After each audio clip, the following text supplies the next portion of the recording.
Tidak ada yang lebih bermakna dan berharga daripada kesihatan kami sekeluarga. Oleh itu, kami sentiasa mengamalkan minyak habatus sauda bersama madu. Titisan khasiat anugerah semula jadinya cukup membuatkan kami senyum bahagia. Minyak habatus sauda dan madu Kyrgyzstan keluaran Olive House. Pilihan keluarga kami.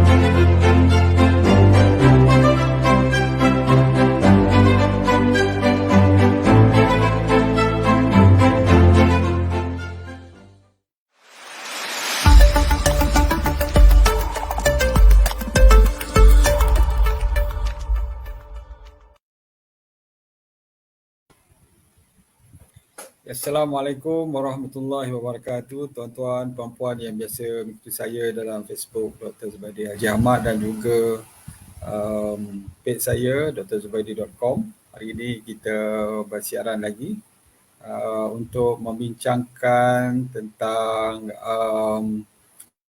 biasa kita dengar, tapi mungkin kita nak ulang sekali lagi, iaitu kolesterol tinggi penyebab jantung tersumbat.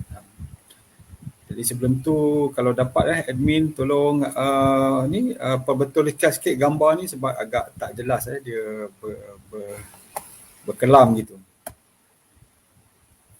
Terima kasih kepada tuan-tuan puan-puan yang bersama saya pada malam ini. Kita akan saya akan berkongsi sebentar lagi menunggu rakan-rakan yang lain. Kita lihat mungkin siapa yang dah berada di sini. Saya cuba melihat dalam handphone saya ni, iaitu rakan-rakan yang biasa berada di sini. Ya, kita dah ada lebih kurang 35 orang. InsyaAllah kita boleh kita mulakan. Kita akan mulakan secara perlahan untuk memahami kepentingan dan bagaimana kita dapat mengawal ataupun mengurangkan taraf kolesterol ini. Dengan melakukan ataupun pendekatan yang lebih holistik. Pertama sekali saya ucapkan terima kasih kepada Puan Nur Fazilah, Waalaikumsalam. Puan Khairafiq, Waalaikumsalam. Tun Davini, Waalaikumsalam. Umi Rifah, Waalaikumsalam. Umi Samiha Salima, Waalaikumsalam. Wan Mahairan, Waalaikumsalam. Hasiah Alias, Waalaikumsalam. Ran Ibrahim, Fazil Jaafar, Waalaikumsalam. Terima kasih kepada tuan-tuan yang dapat hadir bersama saya pada malam ini.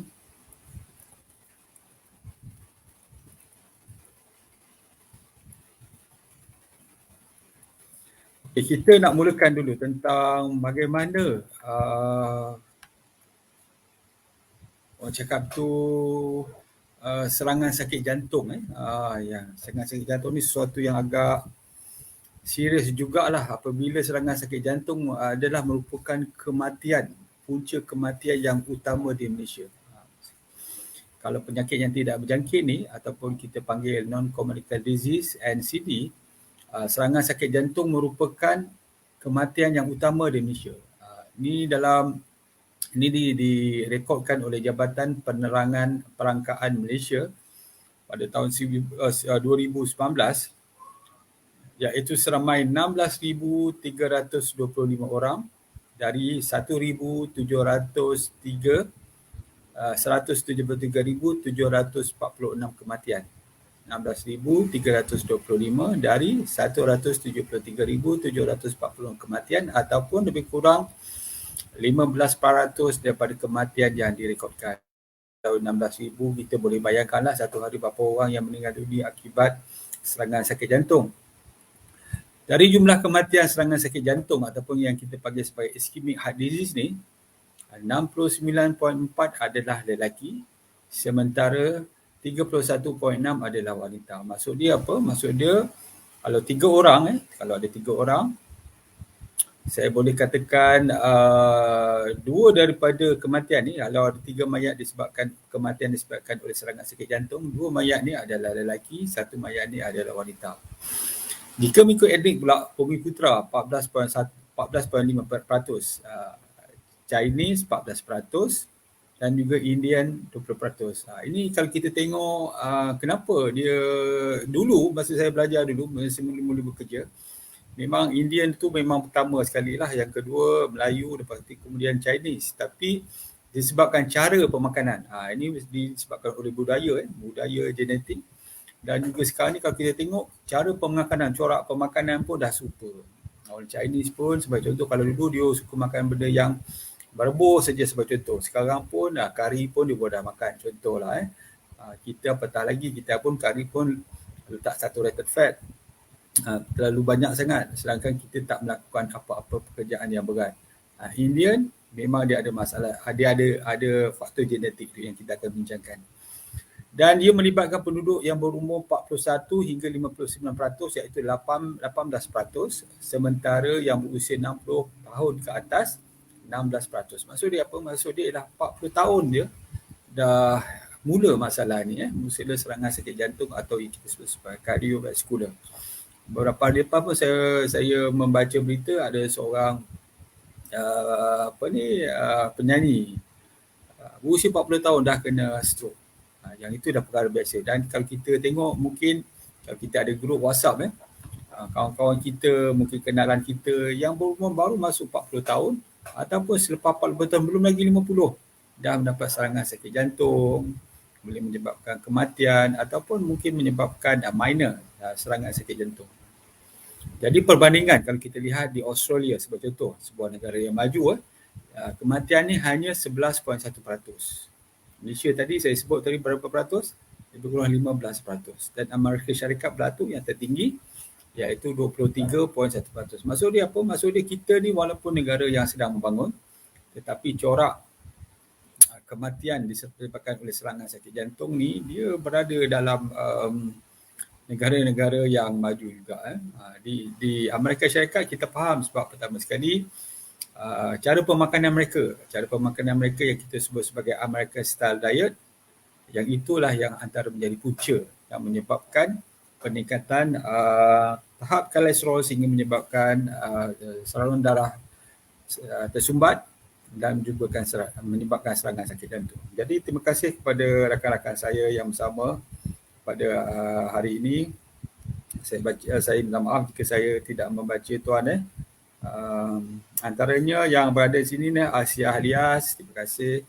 Waalaikumsalam Ran Ibrahim. Waalaikumsalam Fazil Jafar. Waalaikumsalam Nur Azam Idris. Assalamualaikum. Waalaikumsalam Ran Ibrahim. Hujan dekat Sik ya. Okey, mungkin agak terganggu sikitlah. Umur Fatur. Waalaikumsalam. Sarina Khairuddin. Waalaikumsalam. Asma Hali. Waalaikumsalam. Maurin Aryins Alex daripada Sabah. Terima kasih kerana ada bersama kita. Yati Yad, Waalaikumsalam. Salbiah Ali, Waalaikumsalam. Hazi Ira, Assalamualaikum doktor. Apakah antara kesan pada badan kita jika kolesterol kita tinggi? Selain daripada kematian, adakah semput keadaan sukar bernafas adalah salah satunya? Saya jawab teruslah sebab ini berkaitan. Secara mudahnya, kolesterol yang tinggi tidak ada tanda-tanda gejala. Secara amnya memang tak ada gejala. Tetapi dia akan memberikan gejala apabila dah terlalu lama, antara mungkin 10 hingga 15 tahun, barulah dia mula menyumbat dan memberikan tanda. Jadi sumbatan tu dia akan memberikan tanda. Sebagai contoh, sukar bernapas, lepas tu mudah penat, letih, jantung melaju, sakit dada dan sebagainya. Tapi peringkat awal memang tak ada tanda. Sebab tu kalau kita lihat sebagai contoh, ada rakan kita yang berusia sebagai contoh 45 tahun dah dapat serangan sakit jantung. Sebenarnya dia proses nak dapat serangan sakit jantung akibat sumbatan ni sebenarnya bukan satu proses yang pendek ataupun yang dekat.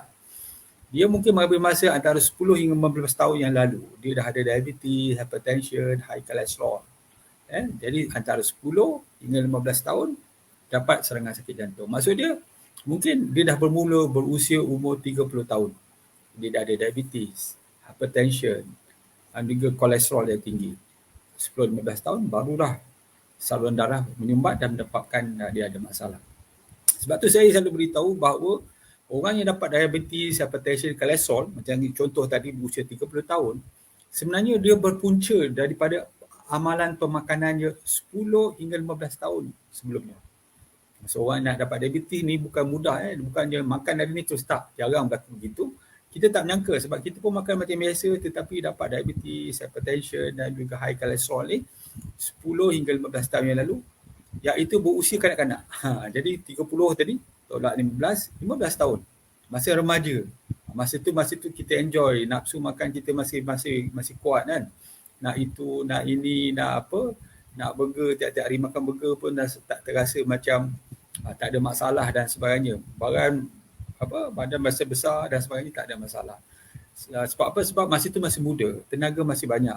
Jadi selepas 10-15 tahun, mungkin barulah dapat diabetes, hypertension. Tapi ada orang yang lebih awal lagi.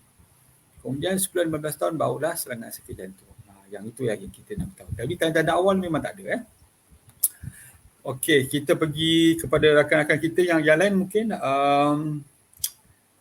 yang mungkin ingin berkongsi pengalaman dulu sebelum saya teruskan. Okey, Nusya Wan Yusof, Waalaikumsalam. Siti Arfah, Waalaikumsalam. Songkok Sengeh, Waalaikumsalam. Nur Fazilah, kolesterol boleh sebabkan tangan rasa bersemut tak doktor? Latest check kolesterol 5.6, gula 5.6. 5.6 tu tak terlalu tinggi. Selalunya kalau kita nak tengok kolesterol, kita bukan tengok setakat total kolesterol tetapi juga kita tengok LDL, HDL. Sebab tu dia nanti ada ratio dia.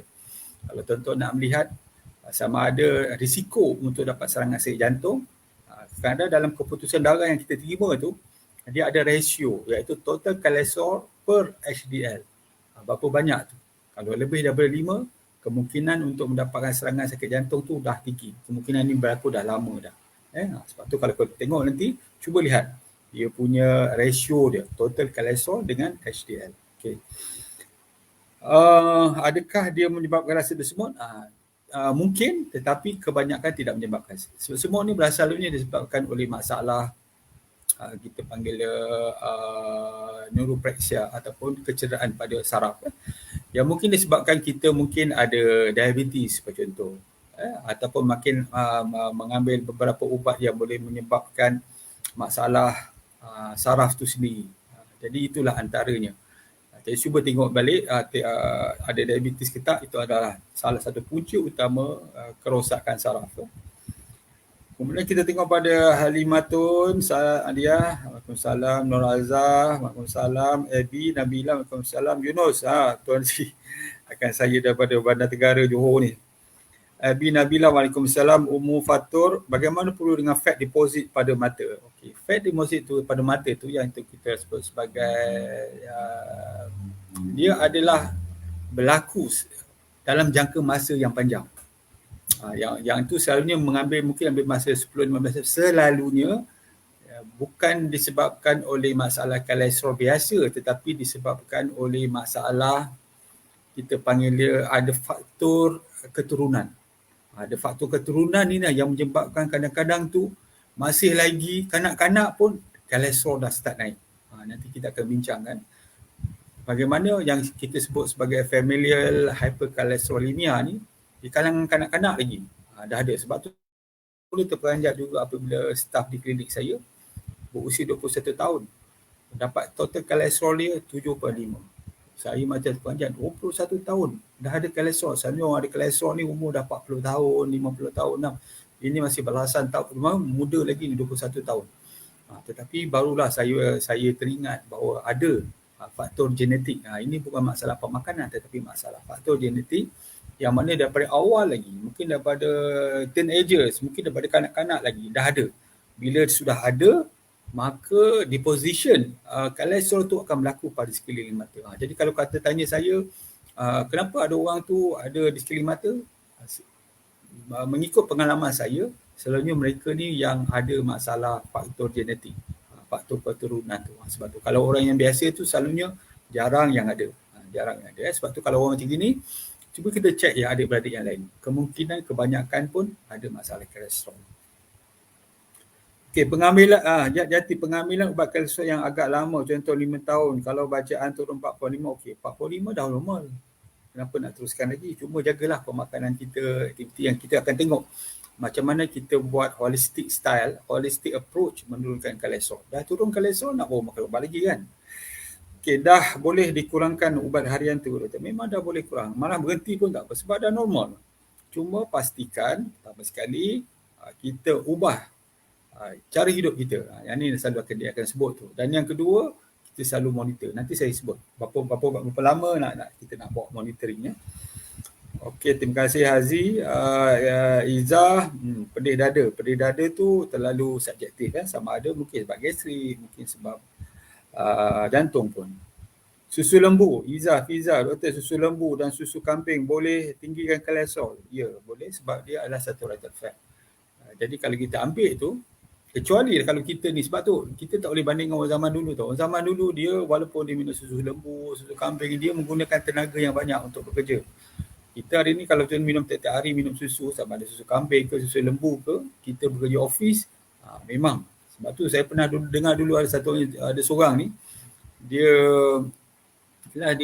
hamil, minum susu setiap hari, susu lembu segar, akhirnya ada diabetes, kolesterol tinggi. Itu disebabkan oleh mungkin pengambilannya terlalu banyak, mungkin setiap hari, tidak melakukan pekerjaan. Maksudnya dia tidak menggunakan balik apa yang dia makan, dia minum tu untuk tenaga. Jadi dia akan disimpan, menyebabkan masalah-masalah yang kronik. Jadi pengambilannya kena orang cakap tu bersederhana. Kalau kita dah tahu kita tak bekerja kuat, mungkin seminggu sekali, seminggu 2 kali, atau 1 gelas, 1 cawan dan sebagainya. Jangan terlalu mengambil, kecuali kalau kita memang menggunakan tenaga yang banyak. Okey, Fiza, saya harap dapat faham apa yang saya sampaikan. Umur faktor fat deposit seperti bertambah, tapi LDL saya turun sejak saya ambil Olivia pun terbaik. Deposition ni memang dah lama. Dia tapi nak kurangkan tu dah susah. Yang dah sebut tadi, ada deposition fat dekat mata dan sebagainya, dia memang susah nak hilang. Kalau dah ada sekali tu, dia dah susah. Dia tak macam yang ada dalam darah. Kalau dalam darah ni sebagai contoh kolesterol, apabila kita berpuasa beberapa hari, berkemungkinan besar dia akan turun. Dia akan turun, kita mengamal gaya hidup yang lebih sihat, dia akan mungkin menjadi normal. Tetapi yang deposition tu, yang itu suka nak hilang. Yang itu kalau nak buang juga, kena buat pembedahan kecil, kosmetik dia. Dia tak nampak. Dia agak suka. Ya.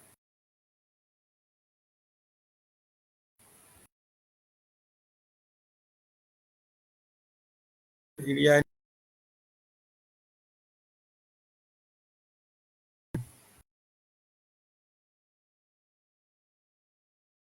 saya ni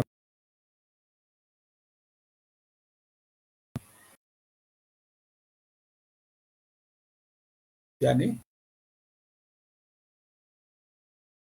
saya dah sebut akibat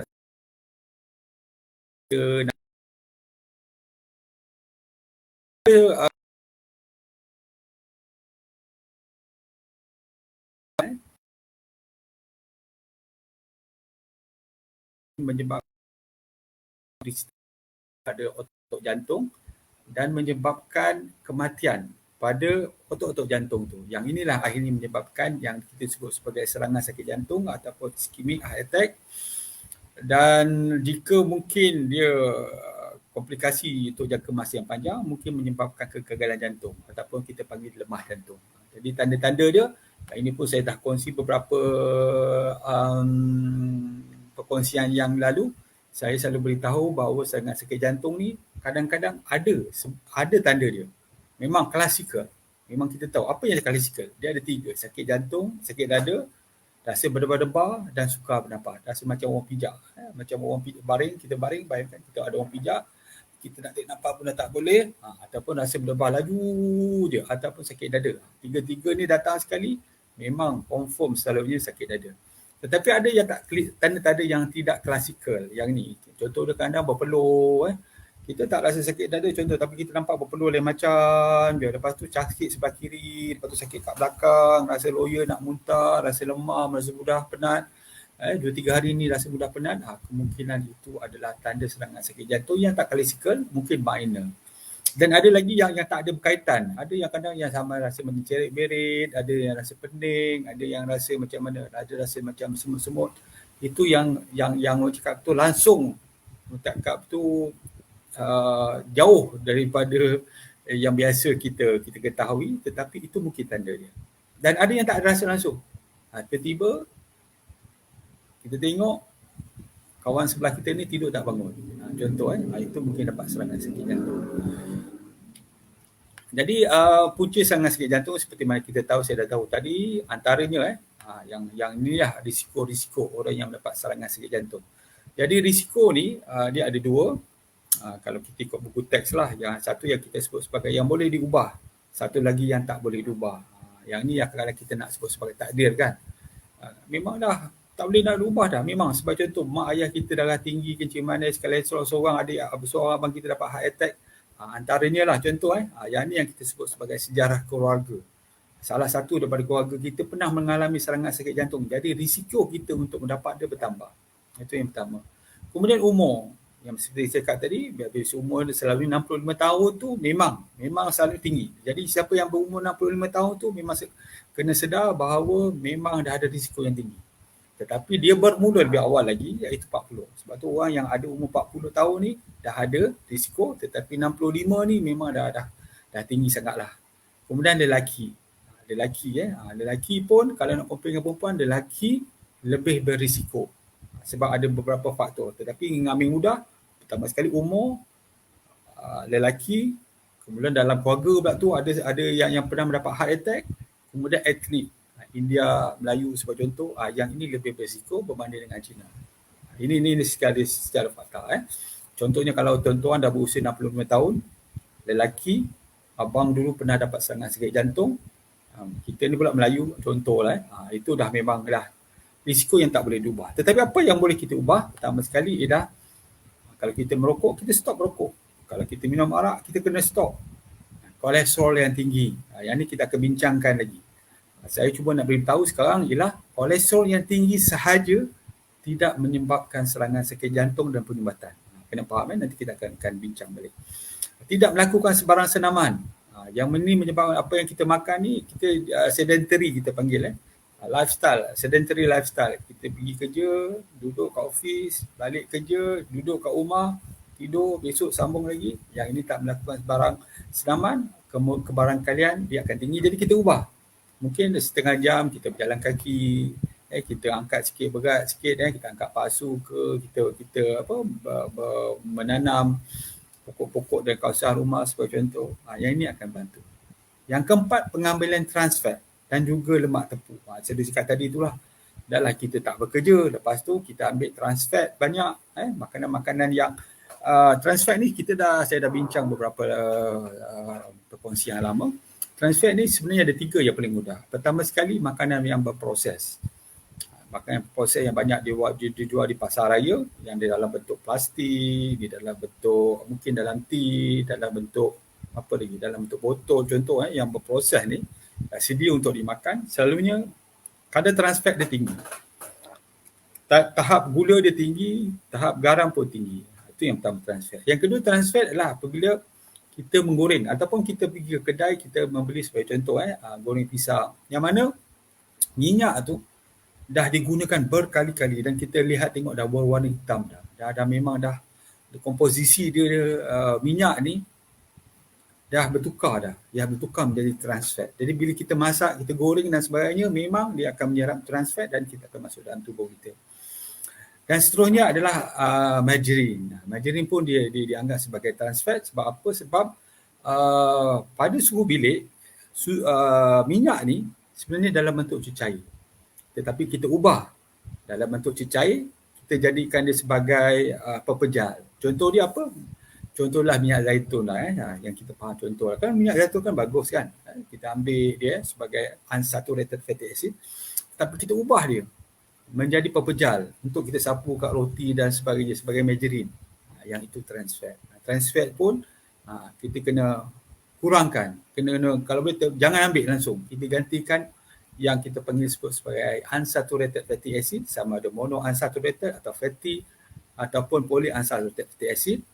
Orang yang stres, tak cukup tidur, kadang-kadang kan kita tengok kebanyakan orang yang ialah top level dalam company ni terpaksa bekerja keras daripada pagi sampai ke malam, balik kan minum, isap rokok, yang ada mungkin ada di KL yang mungkin bukan Islam, mungkin dia minum, isap rokok, lepas tu balik tidur, kemudian besok pergi lagi kita tengok dalam cerita-cerita pun Mak Saleh pun keadaan dia begitu dan akhirnya collapse disebabkan serangan sakit jantung.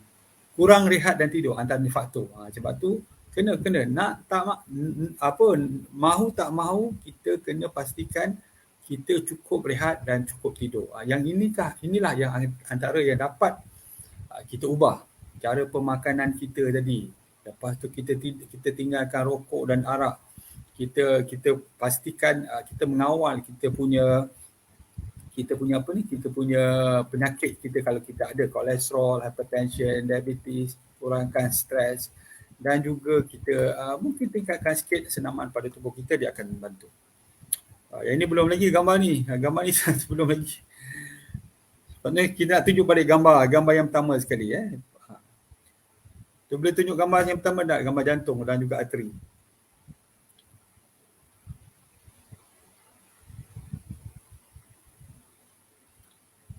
Okey, gambarnya sebab tuan-tuan tahu bahawa saya nak tunjuk gambar ni sebab kita dengar bahawa ada di kalangan rakan-rakan kita yang mungkin mengalami sumbatan. Sumbatan dia kata 3 saluran darah yang tersumbat, 2 saluran darah yang tersumbat, 1 saluran darah tersumbat. Yang ini tuan-tuan dan puan-puan, ini sebenarnya berdasarkan kepada saluran darah yang berada pada saluran darah yang ada pada kita punya jantung. Kalau kita tengok itu saluran darah dekat situ. Nanti saya tengok. Okey.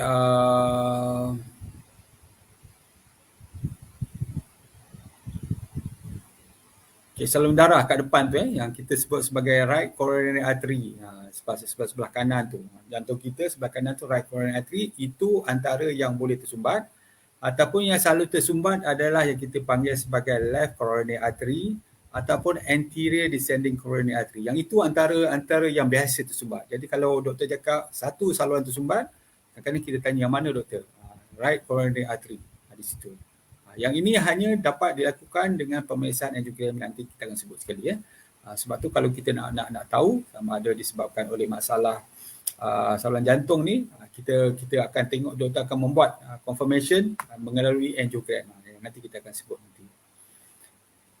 Saya nak meraihkan rakan-rakan saya. Saya minta maaf jika saya tidak membaca, mungkin tak sempat tuan-tuan Yang apa yang ada nampak di handphone saya je lah.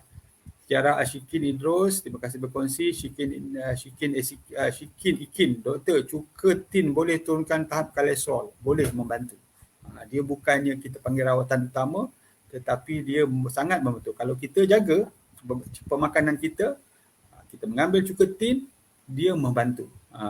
Jangan pula sebagai contoh, saya tak maulah kalau orang ambil cukatin setiap hari, tetapi makan pun tak jaga kan, trans fat, selalu makan roti benda-benda yang banyak trans fat tapi makan cukatin. Jadi macam mana kita nak jadi sihat? Sebab tu keadaan ni perlu diperbetulkan. Ambil cukatin sebahagian daripada cara pemakanan kita, insyaAllah dia akan dapat turunkan dengan baik. Saya dah tengok dah ramai dapat kolesterol yang tinggi, jaga pemakanan, tambah sikit cukatin, minyak zaitun, lepas tu mungkin dia buat sikit senaman, dia nak dapat menurunkan dengan baik. Macam mana nak tahu kolesterol tinggi dalam darah? Yang ini Zahrin Alisha. Cara ni lah buat pemeriksaan darah. Okay. Buat pemeriksaan darah ni, bagi mereka yang nak buat pemeriksaan darah ni, untuk kolesterol, boleh bermula daripada usia 35 tahun. Okay, dengar 35 tahun dah boleh. Jika ada masalah, doktor kata awak ni kolesterol ni tinggi, tak kira lah total kolesterol, LDL ataupun mungkin triglyceride kita tinggi, kita boleh membuat ulangan semula setiap 4 bulan. Kalau katakan 6 bulan tu mungkinlah terlalu lama, kalau setahun lagi lama. Boleh buat 4 bulan. Dengan kita mengubah cara pemakanan kita start apa yang cakap tu exercise, kita kurangkan, kita tidak merokok dan sebagainya, dia akan nampak perubahan. Tetapi kalau contoh kata, doktor kata, okey awak ni tak ada masalah, normal. Jadi kita boleh melakukannya ulangan the next year, setahun sekali. Ada masalah, 4 bulan sekali. Jadi kita boleh monitor setiap 1 bulan 3 kali. Boleh faham Jadi buat pemeriksaan darah untuk kolesterol. Selalunya ujian ni disebut sebagai lipid profile. Dia ada total kolesterol, HDL, LDL, triglyceride. Yang ni 4 ni dah tentu. Kadang-kadang ada juga dia buatkan, dah siap untuk kita, ratio total kolesterol per HDL. Nak menentukan sama ada kita mempunyai risiko mendapat serangan sakit jantung ataupun tidak dalam masa 5 tahun. Okey. Khalid. Doktor, waktu yang sesuai untuk cek kolesterol.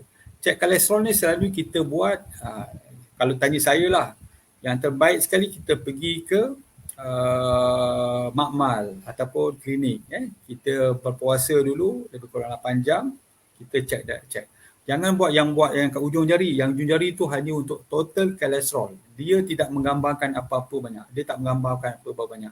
Sebab nak menentukan sama ada kita ni perlu mengambil ubat kolesterol sebagai contoh.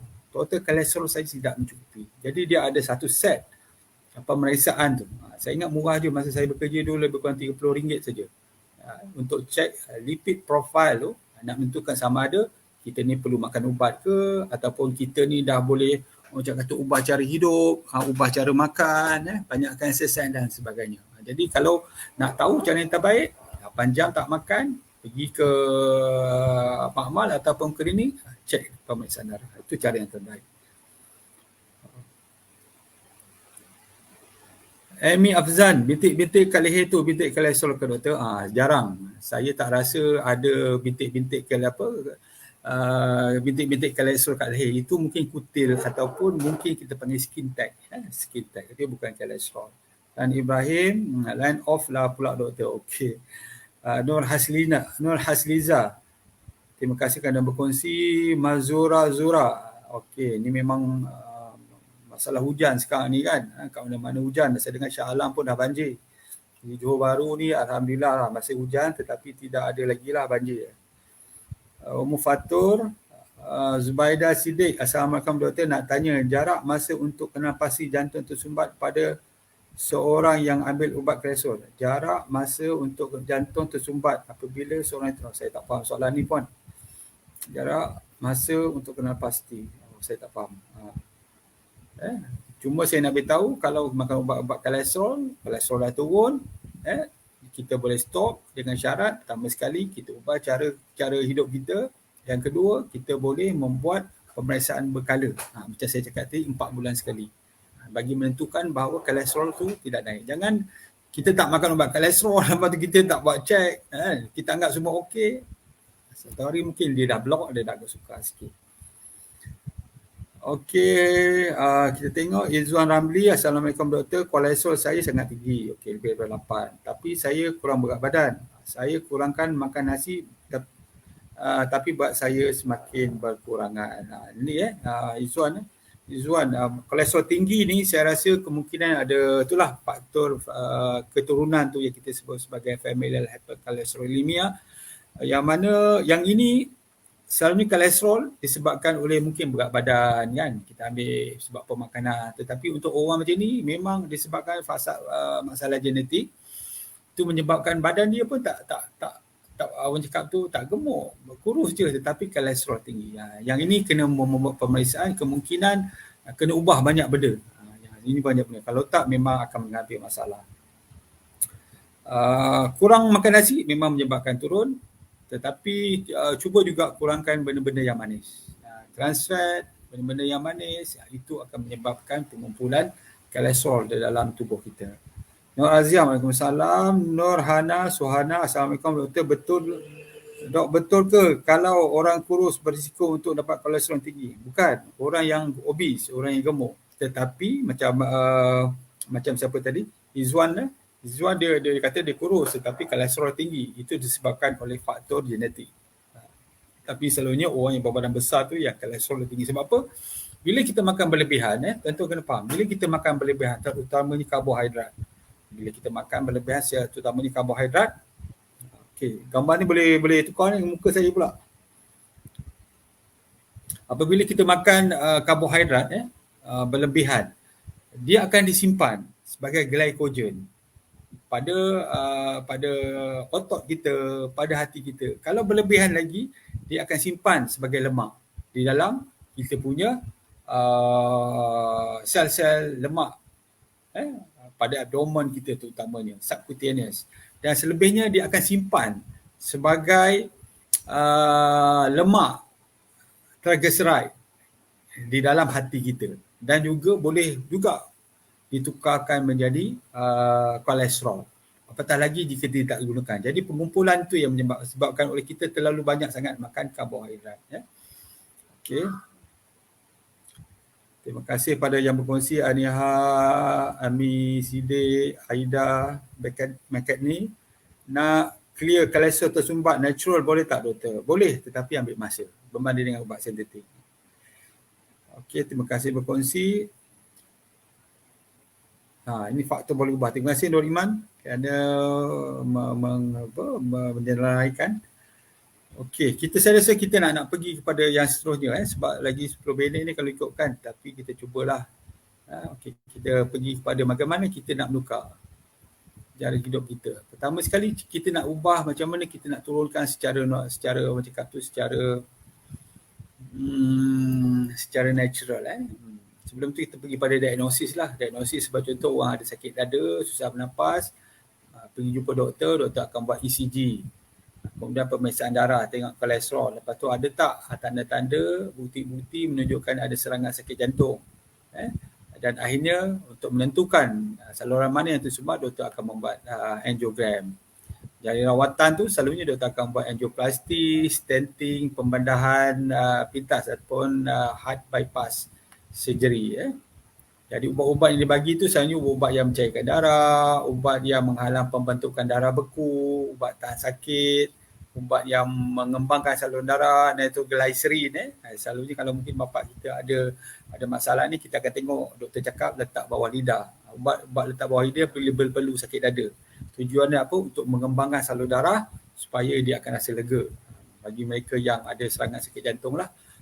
Ubat tekanan darah tinggi bagi mereka yang ada darah tinggi, ubat kencing manis bagi mereka yang ada kencing manis, ubat kolesterol untuk mereka yang ada kolesterol. Jadi banyak sebenarnya ubat yang kena makan. Jadi sebab tu orang yang belum tu ataupun ada risiko tu elok jaga dia punya. Pertama sekali saya nak sebut ialah cara pencegahannya ialah mengamalkan cara pemakanan yang sihat. Yang ini ramai orang bercakap tentang cara pemakanan yang sihat tapi sebenarnya tak tahu apa yang dikatakan pemakanan yang sihat. Sampai ada cakap, doktor, cara pemakanan sihat ni mahal lah doktor. Ialah kita beli benda-benda yang import lah. Sebab kita rasa bahawa cara pemakanan sihat ni ditunjukkan oleh Mak Saleh. Makan contoh kan, makan benda-benda yang kita tak biasa makan. Tapi sebenarnya kita boleh ubah je dengan cara pemakanan kita. Sebagai contoh, apa yang saya lakukan? Pertama sekali ialah kita berpuasa.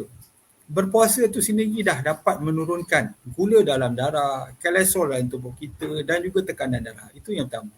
Kalau kita tak mampu puasa, kita jarakkan cara pemakanan kita. Mungkin 1 hari 3 kali saja atau 2 kali saja. In between kita banyak minum air kosong. Kita makan kacang, kita makan buah-buahan dan sebagainya. Itu antara cara dia. Jaga pemakanan. Jadi pemakanan macam mana kita nak jaga? Kalau saya amalkan diet healthy plate.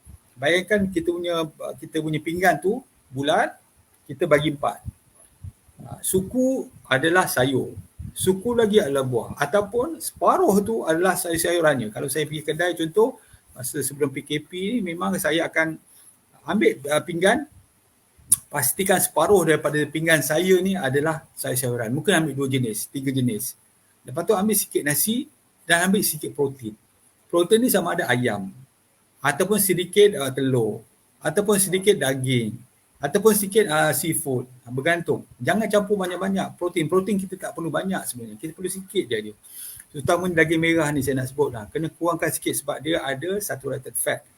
Bagi kita yang tak bekerja kuat ni, kerja-kerja office, yang kerja yalah, duduk banyak ni yang itu memang kita kena kurangkan. Kecuali kalau kita memang kerja kuat.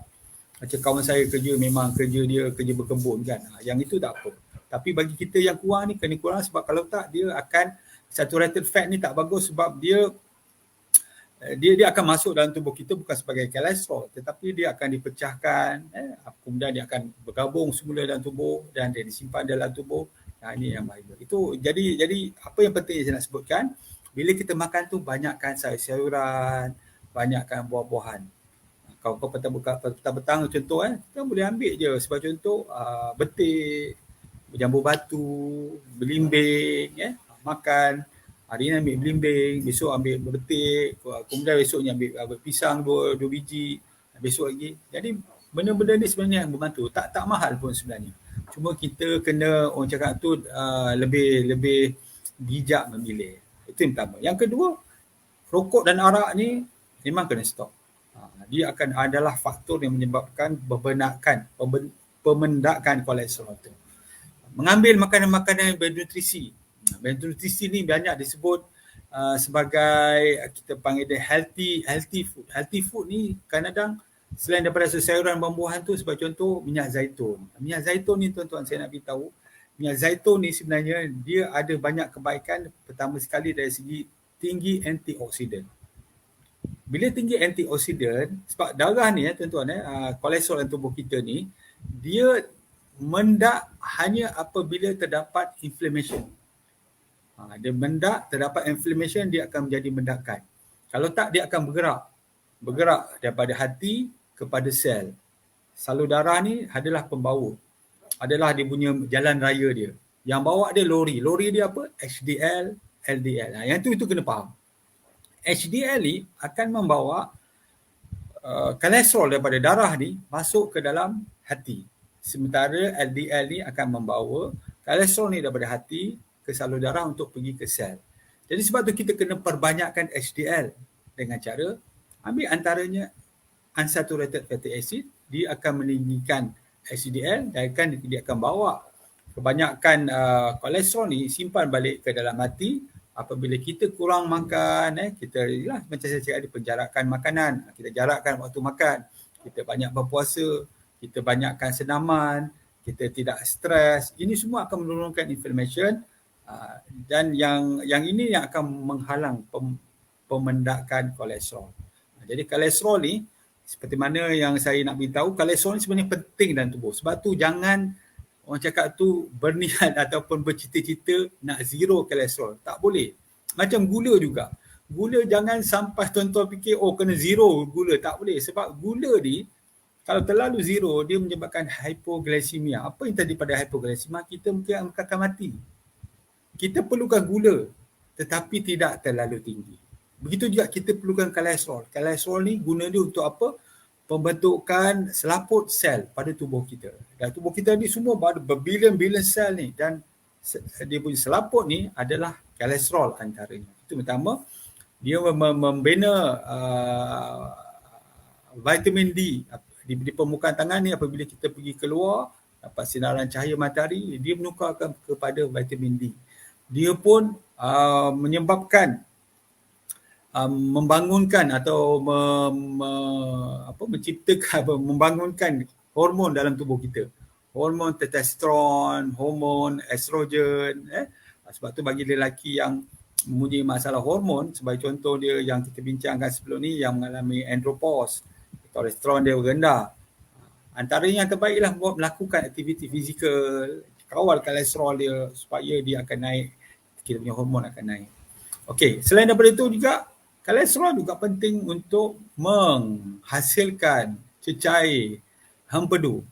Mencairkan hempedu. Yang akan masuk ke dalam tubuh kita apabila kita memakan benda-benda yang berlemak. Dia akan hancurkan dan dia akan diserap. Jadi kolesterol ni atau lemak ni sebenarnya suatu benda yang kita perlu tetapi tidak banyak. Jadi kita ambil healthy fat minyak zaitun terutamanya, avocado yang kita sebut sebagai unsaturated fatty acid. Sama ada polyunsaturated yang banyak terdapat sebagai contoh dalam ikan, minyak-minyak ikan ni semua bagus, dan juga monounsaturated terutamanya dalam minyak zaitun pun bagus, dia dapat menurunkan kolesterol. Setengah orang ambil, kenapa dia tak turun? Pertama sekali, dia masih lagi isap rokok. Lepas tu, dia dalam keadaan stres. Lepas tu, dia tak melakukan senaman. Jadi benda-benda, sebab tu kata, jangan ambil sebagai ganti. Contoh doktor bagi ubat statin kan, ambil ubat statin tu. Tetapi apabila kita menukar cara hidup ni, perlahan-lahan dia akan turun, dos dia akan diturunkan, dan kita satu hari mungkin kita tak perlu lagi makan apabila dah menjadi normal. Jadi jangan orang cakap tu confuse, menggantikan begitu. Itu satu tindakan yang berbahaya. Okey, kita tengok lagi Hazi Ira, doktor, adakah pengambilan kafein memburukkan keadaan jantung yang tinggi kolesterol ya? Jantung rasa berdegup laju. Kafein ni memang kita panggil dia stimulan. Dia akan menyebabkan degupan jantung yang laju. Bagi orang yang ada anxiety, selalu mengalami panic attack, jangan ambil kafein. Sebab dia akan menyebabkan keadaan menjadi lebih teruk. Okey, Rafiq Khairuddin, doktor, adakah punca sakit jantung sebab kolesterol, sedangkan ada kalangan pesakit jantung tahap kolesterol rendah? Betul saya cakap tadi. Rafiq, punca serangan, punca bendakan ni bukan disebabkan oleh kolesterol sahaja. Saya bersetuju bahawa ada orang pun kolesterol rendah dapat serangan sakit jantung disebabkan inflammation di dalam tubuh dia terlalu tinggi. Sedang orang tu kolesterol normal tetapi dia contoh ada diabetes, ada hypertension. Yang menyebabkan pembendakan tu antaranya selain daripada kolesterol yang tinggi adalah diabetes, gula yang tinggi. Jadi gula dalam tubuh kita tinggi, dia adalah punca inflammation menyebabkan pembendakan. Hypertension boleh mengkoyakkan, mencederakan saluran darah, itu menyebabkan punca pembendakan. Kemudian kita apa lagi? Merokok, nikotin. Kemudian kita apa lagi? Selain daripada itu, kita adanya trans fat, pengambilan trans fat menyebabkan inflammation dalam tubuh kita. Dan juga faktor pembentukan darah beku. Ini faktor genetik yang menyebabkan darah beku. Yang ini akan menyebabkan, sebab tu saya bersetuju, ada orang kolesterol darah rendah boleh mengalami penyumbatan saluran darah, apatah lagi orang yang mempunyai kolesterol yang tinggi dan juga faktor inflammation. Kalau setakat kolesterol tinggi mungkin tak ada masalah, tetapi ada juga inflammation, ada penyakit 3 serangkai, 4 serangkai ini yang itulah yang menyebabkan pembendakan. Raja Nuralaini, Assalamualaikum doktor. Tak apa Kak. Kita sama-sama berkongsi lah. Walaupun perkongsian kita malam ni pun dah kita kongsi banyak kali, cuma dia fokus kepada kolesterol yang tinggi. Fuzia Jaafar, Assalamualaikum. Adakah kekacang juga punca kolesterol yang tinggi? Saya kena nak beritahu satu lagi ialah makanan yang kita makan bukanlah punca utama untuk kolesterol. Ini kajian terbaru. Jadi bukan bermakna maksud dia kita makan banyak ubat yang banyak saturated fat, bukan.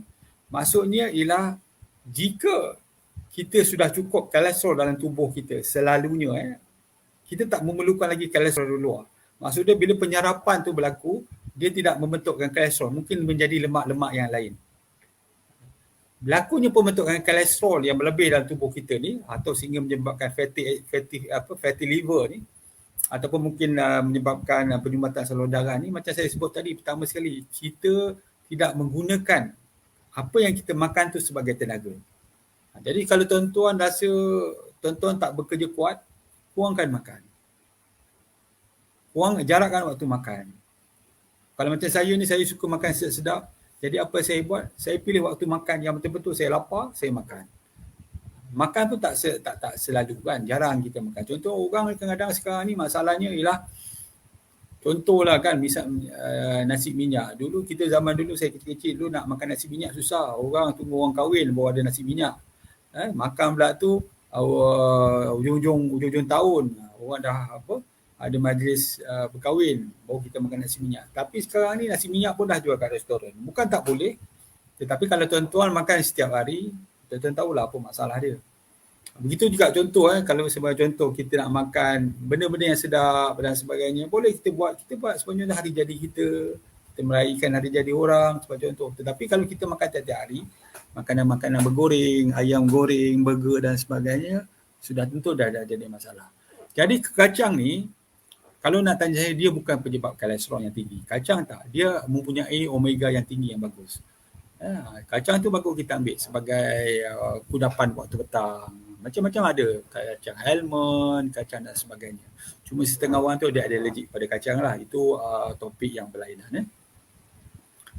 Tuan Dafi ni saya amalkan minyak zaitun, alhamdulillah turun kolesterol. Betul puan, ini saya tak terperanjat lah, memang biasa saya dapat testimoni macam gini. Memang jaga betul-betul, makan minyak zaitun dia akan turun. Izan Nur Iman, angiogram dapat cek sumbatan yang ada, betul.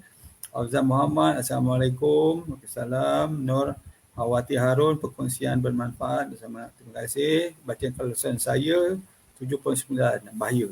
Memang tak boleh lama lah. Kalau nak cepat, makan ubat sintetik. Saya cadangkan 3 bulan. Pada masa yang sama, tukar gaya hidup. Yang sebut tadi ni, cara pemakanan, banyakkan sayur, kurangkan saturated fat, terutamanya daging merah, makan sesekali je. Dia akan dapat turun. Kalau kita cuba kita tengok cara pemakanan yang kita perlu ubah, boleh kita dapat jadual yang awak tunjuk tadi ni, admin. Boleh tunjukkan food.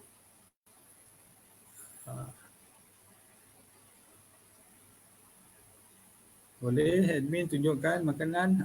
Okey, yang ni dia. Kalau kita tengok kita nak ubah antaranya lah. Kalau kita dapat tengok banyakkan sayur-sayuran dan buah-buahan. Lepas tu ambil whole grain. Sama ada kita ambil, kalau roti tu kan kita ada whole grain roti macam itu kan. Yang itu harga mahal sikit lah, tetapi dia adalah dia punya serat-serat dekat situ. Sebab serat ni dia membantu pengurangan penyerapan kolesterol. Kita ambil sebagai contoh, kalau mak kita, ayah kita boleh cadangkan yang ambil banyak serat. Sebagai contoh kita ambil ada beras rebus, beras perang. Untuk orang yang ada kolesterol tinggi, elok makan. Mungkin makan untuk 3 bulan, 6 bulan. Apabila dah semakin menurun, kita mungkin boleh dah kurangkan. Sebab rasa dia mungkin tak sedap. Kalau macam saya ni, saya dah memang dah makan dah beras rebus sebagai satu cara untuk sihat. Jadi banyakkan sayur, buah-buahan dan juga whole grain. Yang selain daripada itu, yang itu kita cadangkan ambil 2 kali dalam sehari. Maksudnya kita boleh waktu lunch dan waktu dinner.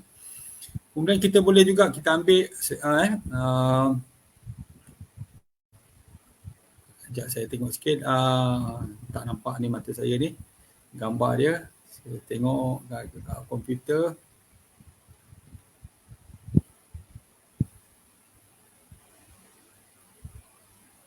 Yang kita boleh ambil sebagai contoh, 1 serving per day, maksudnya 1 hari sekali. Antaranya ialah low glycemic index refined cereal.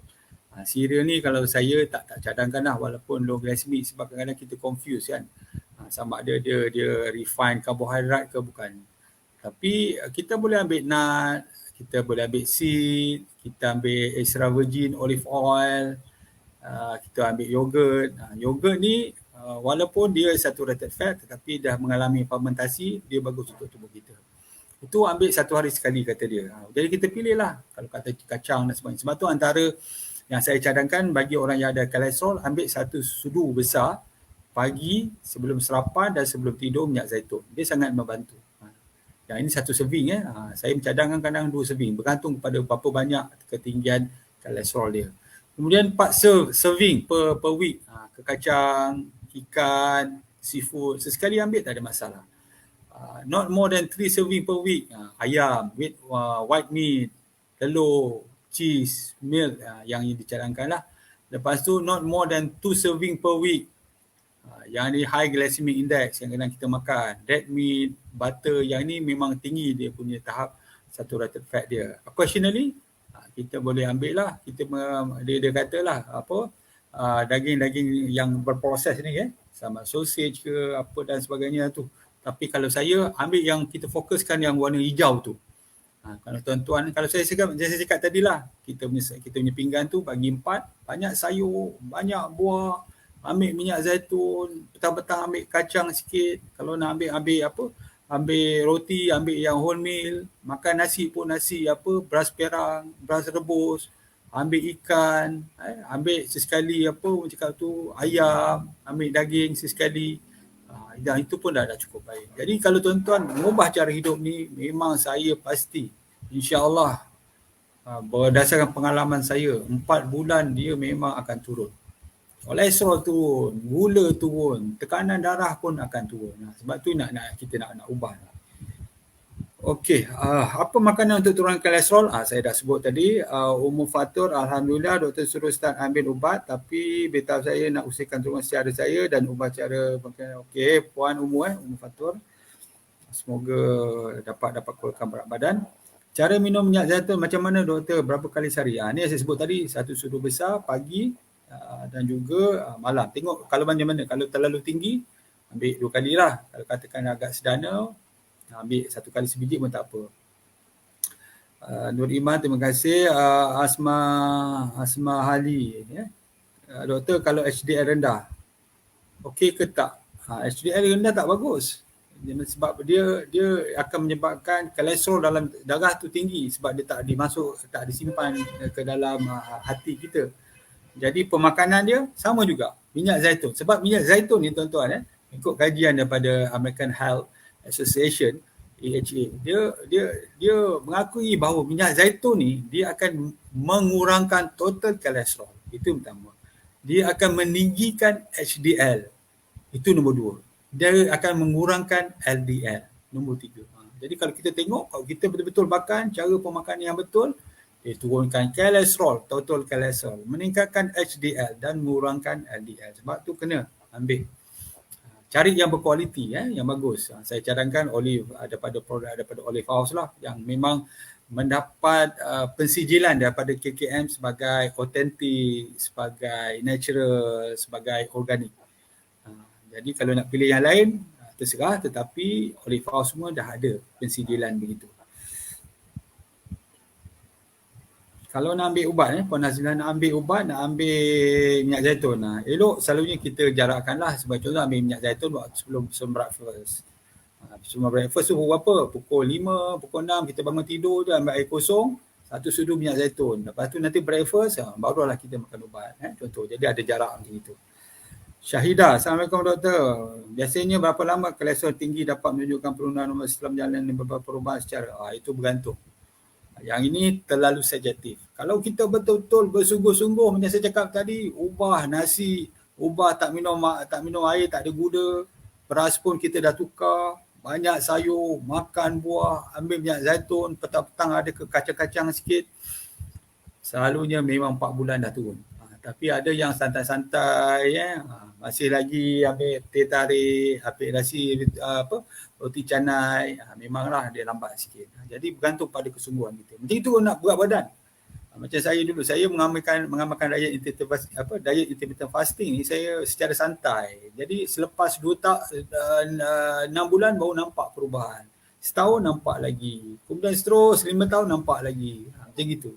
Tapi kalau ada orang tu saya tengok dia buat betul-betul. Memang ini tak boleh, itu tak boleh, ini tak boleh. Memang turun 30 kilo dalam masa 6 bulan je. Kolesterol semua turun. Dia memang bersungguh-sungguh lah. Kesungguhan macam ni saya tak mampu sebab saya nak enjoy food dan pada sama saya nak sihat. Jadi saya buat sikit-sikit. Alhamdulillah dulu berat saya 105. Sekarang dah 75. Alhamdulillah. Dan dulu pun saya pun ada kolesterol. Kita kerja duduk kan. Kerja doktor dekat klinik. Apa kita nak buat? Duduk lah daripada pagi, 8 pagi sampai 10 malam. Almost every day. Tekanan darah semua dah turun naik kan. Jadi Alhamdulillah kita jaga pemakanan, dia akan turun. Okey, Umi Samiha, apa beza ECG dengan echo? ECG melihat pergerakan elektrik di dalam kita punya jantung. Echo melihat bagaimana pergerakan darah bagi menguji fungsi jantung dalam tubuh. Yang ni kita dah sebut sebelum ni. Jadi kalau Umi Samiha nak biasa dengar benda ni, sebab kerana bila dengar sekali agak tak boleh nak faham. Tetapi dah berkali-kali saya bincangkan dalam perkongsian saya setiap hari Isnin. 29 suku ni insya-Allah dia akan boleh faham. Jadi saya jemputlah minggu depan datang lagi mendengar, bertanya insya-Allah dia akan boleh faham. Dan Ibrahim, betul puasa yang terbaik selang ataupun Isnin Khamis. Betul memang ni dah terbukti. Profesor Oshinori Osomi pun dah ada pemenang novel tahun 2015 pun menyatakan benda yang sama. Berpuasa kita akan jadi sihat. Khairan Haidi, apple cider okey tak untuk kolesterol? Boleh makan, tetapi saya cakap tadi dia adalah sebahagian daripada pendekatan. Dia bukannya the only cara untuk menurunkan. Ada berbanyak lagi, dia adalah sebahagian. Rose Garden, minyak ikan bagus ke doktor? Bagus, saya cakap tadi kan, antara pemakanannya ikan. Ikan ni mengandungi protein putih dan juga dia mengandungi minyak. Cari yang minyak. Minyak ikan ni jangan risau. Minyak buah zaitun jangan risau. Sebab dia adalah monounsaturated. Minyak ikan ni adalah polyunsaturated. Jangan risau. Sharifah Rosya Silam, minta maaf puan kalau saya silap membaca nama. Virgin coconut oil. Virgin coconut oil dia saturated. Kalau perempuan jenis yang banyak bekerja, VCO ni bagus, dia akan memberikan tenaga. MCT dia tu kan bagus. Tetapi kalau tuan-tuan pun sama jugalah kalau kita ambil minyak zaitun tapi kerja makan nasi 2-3 pinggan, nasi putih pula tu, ambil teh tarik lagi, ambil lagi air bergas dan sebagainya, memanglah susah turun. Tapi kalau berjaga-jaga, tambah sikit dengan minyak zaitun, dia akan membantu. VCO mungkin boleh juga turun, tapi macam saya cakap tadi lah, dia saturated fatty acid. Puan Ashikin, Assalamualaikum doktor, kalau bacaan kolesterol LDL 3 boleh tak ambil minyak zaitun? Memang boleh, tak ada masalah.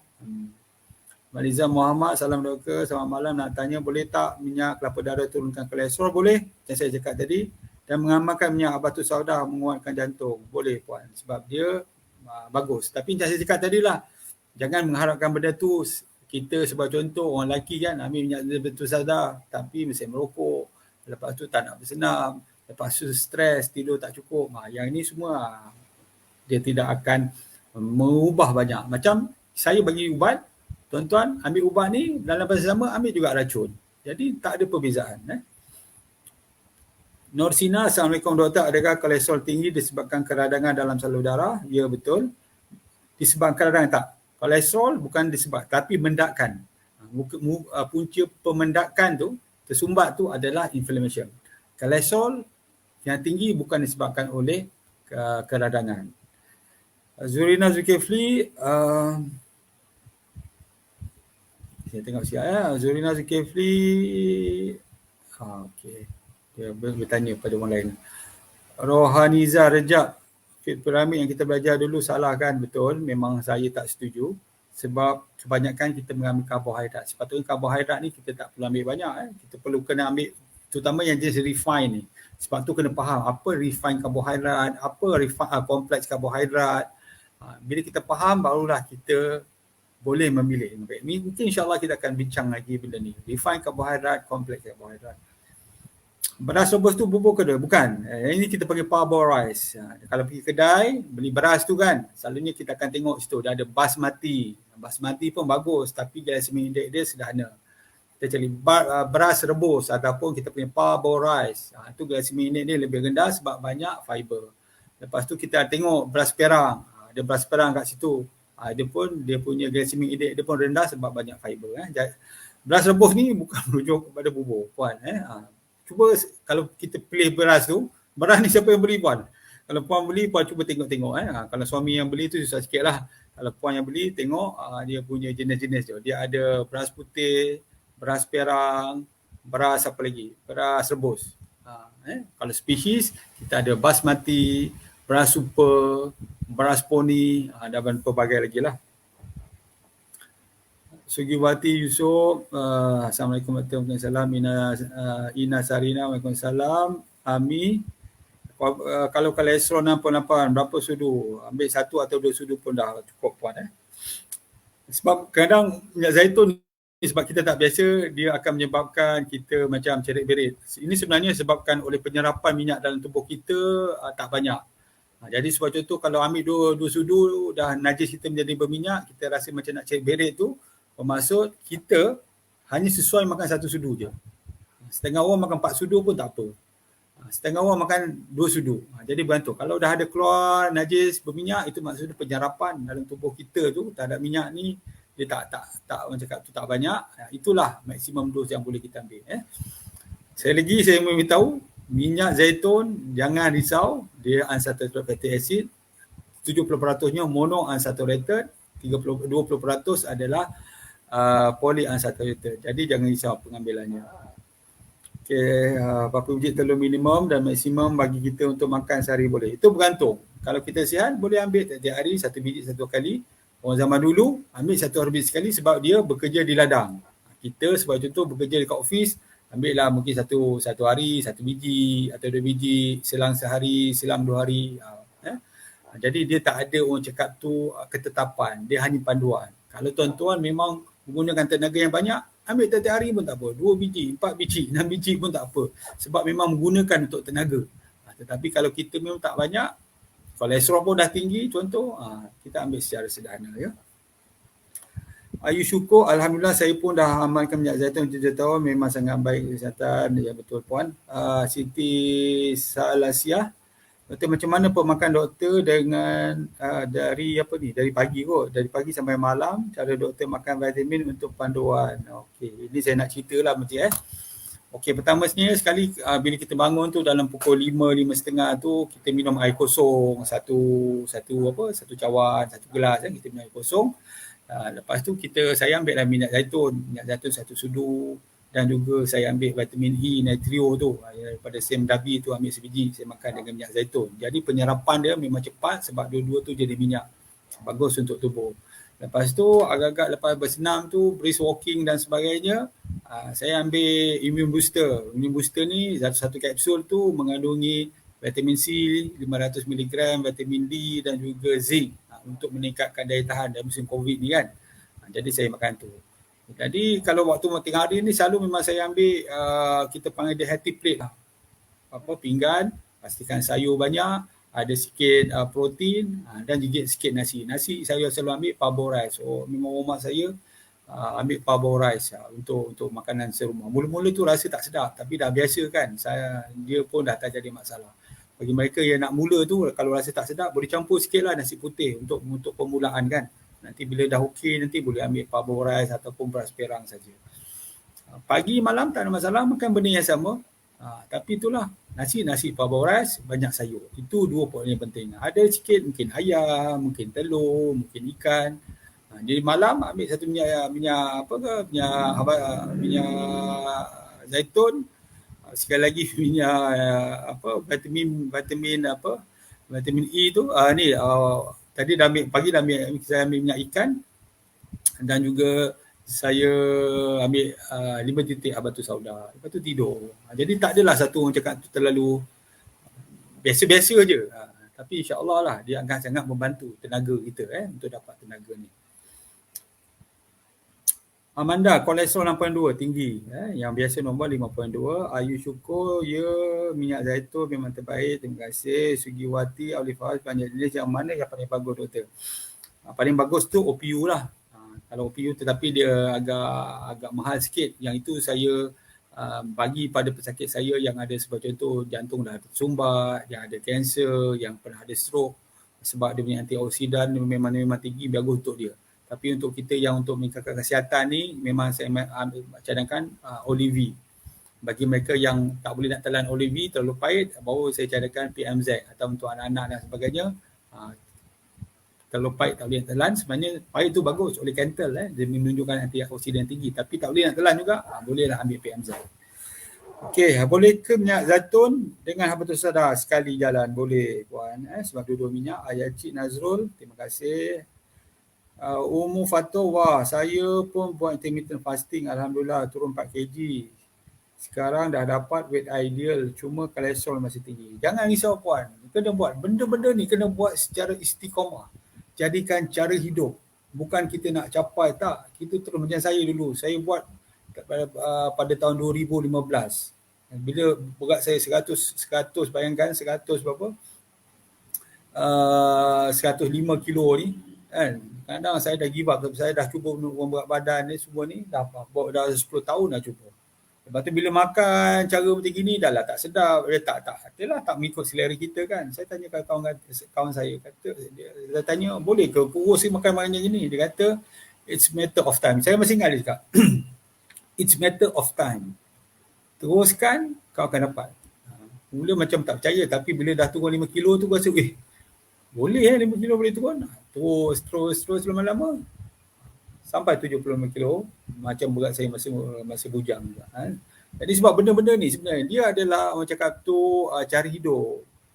Bukannya kita nak kurus, lepas tu kita gemuk balik. Kurus, lepas tu gemuk balik. Bukan macam itu. Kita nak gaya hidup.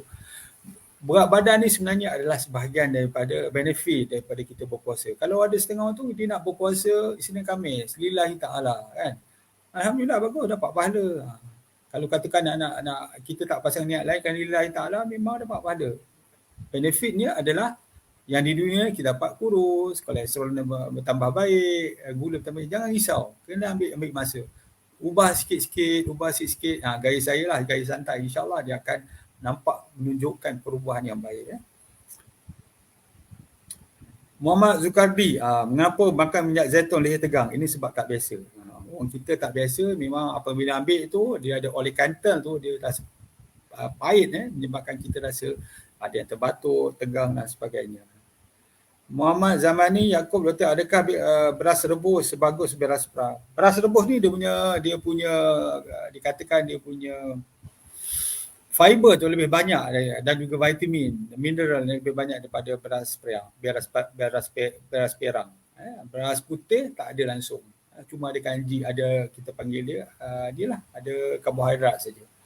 Yang terbaik pada saya ialah pertama sekali, kalau tanya saya lah, untuk merawat bahawa ada kolesterol tinggi dan sebagainya, kalau tak ada masalah gluten, boleh ambil Allahu Akbar. Ataupun boleh senang gini lah, ambil beras rebus, beras perang nombor 2, beras mati, yang lain beras putih tapi dengan sayur yang banyak. Kalau tanya saya macam itu. InsyaAllah dia akan bantu. Cuma kena bersabarlah, kena melakukan stone. Macam saya pun nak dapatkan benda ni bertahun-tahun. Kita makan, kita enjoy food, kita makan makan macam biasa, banyakkan sayur dalam makanan, jangan terlalu banyak ambil daging merah, sangat membantu.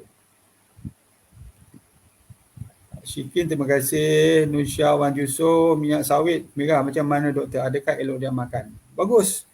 RPO, red palm oil. Ini antaranya lah. Kalau kita tak nak ambil minyak zaitun, mungkin rasa dia tak sedap dan sebagainya, kita boleh ambil red palm oil. Itu pun salah satu minyak yang bagus. Dia tak refine, dia memang natural. Banyak kebaikannya, terutamanya vitamin A. Okay, kita tengok lagi. Assalamualaikum, makan telur ayam setiap hari bahaya ke doktor? Kalau tak ada masalah kesihatan, apa masalahnya? Boleh. Tapi dengan syarat, gunakanlah tenaga kita. Jangan kita makan, lepas tu kita tidur. Itu yang bahaya. Okey. Doktor, makan suplemen lecithin ni boleh turunkan kolesterol?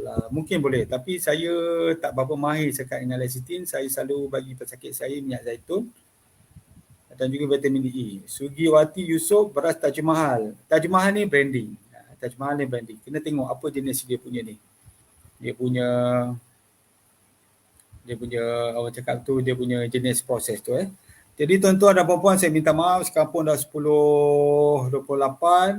Saya rasa perkongsian kisah dah semakin banyak. InsyaAllah minggu depan pada hari dan waktu yang sama 9.15 kita akan bersiaran lagi, membuat perkongsian. InsyaAllah kita akan pada siaran yang pada waktu ini. Jadi saya rasa sekian dululah. Terima kasih kerana meluangkan masa mendengar perkongsian saya. Saya minta maaf jika saya tidak membaca komen perempuan sebab masa dah setengah jam daripada masa yang diperuntukkan kepada saya. Terima kasih. Jumpa lagi. Assalamualaikum warahmatullahi wabarakatuh.